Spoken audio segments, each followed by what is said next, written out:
Hello મિત્રો, નમસ્કાર, good morning, જય શ્રી કૃષ્ણ. આજે ફરી એક નવી વાત વિચાર લઈને તમારી સમક્ષ હાજર થઈ છું. મિત્રો, આજે આપણે એ વિષય પર વાત કરીએ કે ઉપવાસ કેમ કરવામાં આવે છે. બધાને ખબર છે ઉપવાસ, કોઈક દિવસ ભૂખ્યા રહેવું, એક ટાણું કરવું, ખાલી પાણી પર રહેવું એટલે ઉપવાસ. પણ ખરો એનો અર્થ શું છે? ઉપવાસનો ખરો અર્થ, ઉપવાસ એ શબ્દનો અર્થ જાણીએ તો ઉપ એટલે સમીપ એટલે કે નજીક, અને વાસ એટલે રહેવું. ઉપવાસ એટલે નજીક રહેવું. તો બીજો સવાલ ઉઠે કે કોની નજીક રહેવું? બરાબર ને? તો એનો જવાબ એ છે મિત્ર કે પરમ તત્વની નજીક રહેવું, પરમાત્માની. આ સકળ સંસારને સ્વયં સંચાલિત રીતે હર્યો ભર્યો રાખ્યો છે, જેમણે બહુ સાદા શબ્દોમાં કહીએ તો ઉપવાસ એટલે પરમાત્માની સમીપ રહેવા માટેનો ફાળવેલો સમય.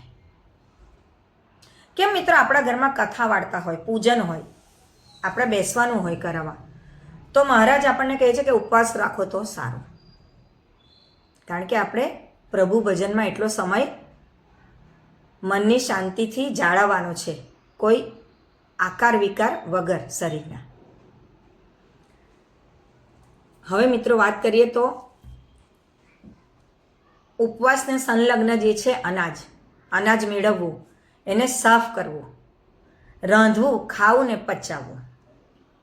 આ સમગ્ર ક્રિયામાં પુષ્કળ સમય ને શક્તિ ખર્ચાય છે.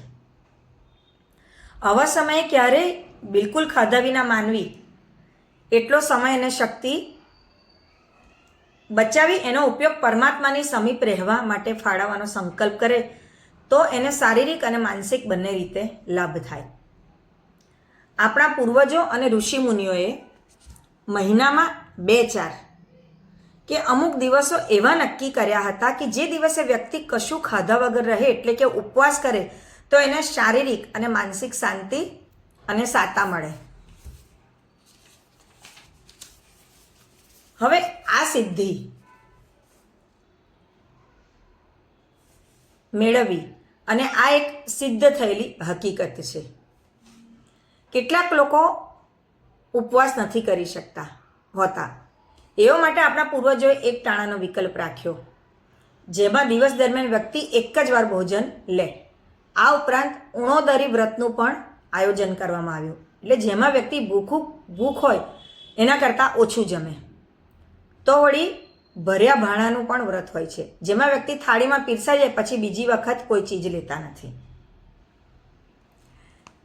ઉપવાસ એટલે કે એક ટાણા માટેનું વૈજ્ઞાનિક કારણ એ છે કે આપણા પાચન તંત્રને અમુક દિવસના અંતરે આરામ જોઈતો હોય છે.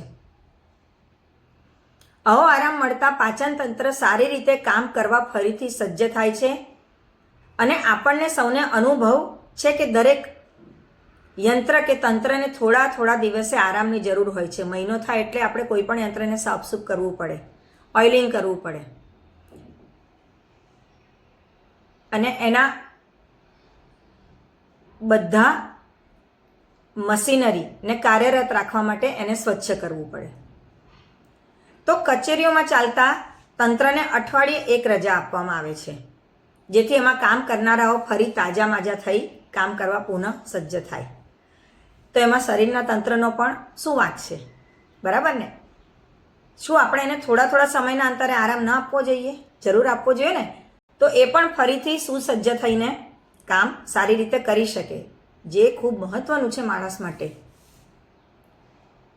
અગાઉના સમયમાં આપણા પૂર્વજોએ જોયું હતું કે કોઈ પણ વાત સમાજના ગળે ઉતારવી હોય તો ધર્મનો લેપ લગાડવાથી જલ્દી સ્વીકાર થાય છે. ધર્મ આવે ને ત્યાં ભલભલો માણસ એક કાન રાખીને સાંભળવા સજ્જ થાય છે કે ખરેખર હું કશું ચૂકતો તો નથી ને, એ રીતે. આથી ધાર્મિક વિધિમાં ઉપવાસનો પુણ્ય મળે છે એ વાત સાંકળી લેવામાં આવી હતી. હવે પુણ્યની વાત જવા દઈએ મિત્રો, તો પણ ઉપવાસના દિવસે પરમેશ્વરની વધુ નજીક રહેવાનો સમય આપણને ખૂબ મળે છે. બીજું, ઉપવાસથી આપણી જાત ઉપર અનુશાસન આવે છે. અને ત્રીજું સૌથી મહત્વનું એ કારણ કે આપણા પાચન તંત્રને આરામ મળે છે.